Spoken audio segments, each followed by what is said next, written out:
De servante à épouse du roi. Première partie. La reine Amara avait épousé le roi Aisé à l'âge de 20 ans.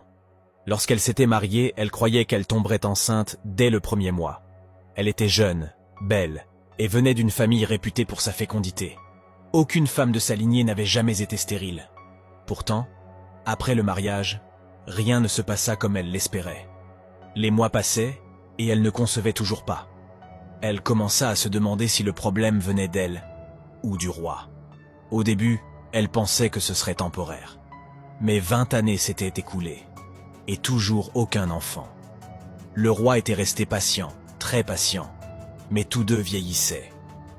Amara savait qu'il y avait un problème. Le roi avait désormais 55 ans, elle en avait 40. Le royaume avait besoin d'un héritier, un fils pour succéder au roi. Même s'il l'aimait, Aise ne pouvait ignorer son devoir. Un roi devait laisser une descendance. Je dois donner un enfant au roi. Je sens qu'il va bientôt commencer à s'impatienter. Il a été tellement patient. Mais si je ne tombe pas enceinte, il pourrait décider d'épouser une autre femme. Je ne veux pas perdre ma place dans ce palais. Je dois trouver une solution. Elle pleurait seule dans sa chambre lorsqu'une servante entra pour l'informer que le roi la demandait. Amara essuya rapidement ses larmes et suivit la jeune fille. En chemin, son cœur se serra. S'il veut me parler d'enfant, je ne pourrai pas lui en vouloir. Il a tellement attendu. Mais je ne laisserai personne prendre ma place. Je resterai la reine. Je dois me battre. Quand elle entra dans la chambre royale, elle comprit immédiatement que quelque chose n'allait pas. Le roi avait le visage sombre. « Tu m'as fait appeler mon roi. Tout va bien ?» demanda-t-elle timidement. « Non, tout ne va pas bien. » Il prit une longue inspiration et continua. « Amara, je vais prendre une autre épouse. Je dois avoir un enfant. Si je meurs sans héritier, la royauté passera à une autre famille. Je ne peux pas laisser cela arriver. Tu sais que je t'aime, mais cela fait 20 ans. Tu t'approches de la ménopause et il n'y a toujours aucun signe de grossesse. Je dois essayer avec une femme plus jeune. Tu resteras ma première épouse, tu resteras la reine. » Amara sentit son monde s'effondrer. « Mon roi, je vous en supplie. Donnez-moi encore un peu de temps. Je tomberai enceinte, j'en suis sûr. Je prie chaque jour pour cela. Dieu finira par m'exaucer. » Mais le roi secoua la tête. « J'ai trop attendu. Ce n'est plus possible. La décision est prise. Je voulais te prévenir par respect et par amour.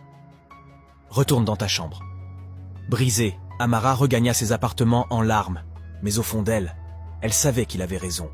Il avait été d'une patience infinie. Elle avait toujours considéré son mari comme un homme bon. Pourtant, elle n'était pas prête à abandonner. Elle refusait de perdre son statut. « Je dois trouver une solution, et vite.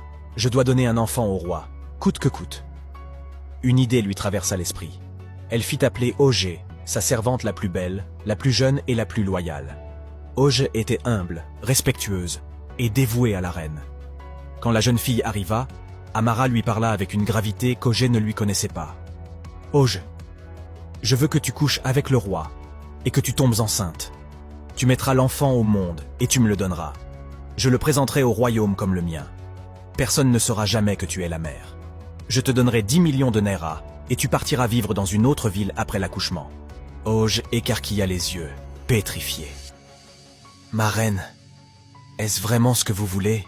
Et comment ferais-je pour que le roi accepte de... Laisse-moi m'en occuper. Mais promets-moi d'abord de garder ce secret. Je t'installerai dans notre maison en ville. Le roi viendra t'y rejoindre jusqu'à ce que tu tombes enceinte. Ensuite, après l'accouchement, tu me donneras le bébé et tu partiras.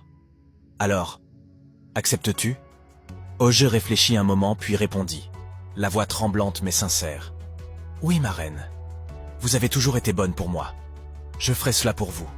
Je veux que vous gardiez votre place. » La reine esquissa un sourire soulagé. « Très bien, prépare-toi. Mets tes plus beaux vêtements. Je vais te donner de l'argent pour t'acheter de belles tenues. Ce soir, je t'emmène à la maison en ville. Et cette nuit, j'y amènerai le roi. Tu l'attendras dans la chambre. »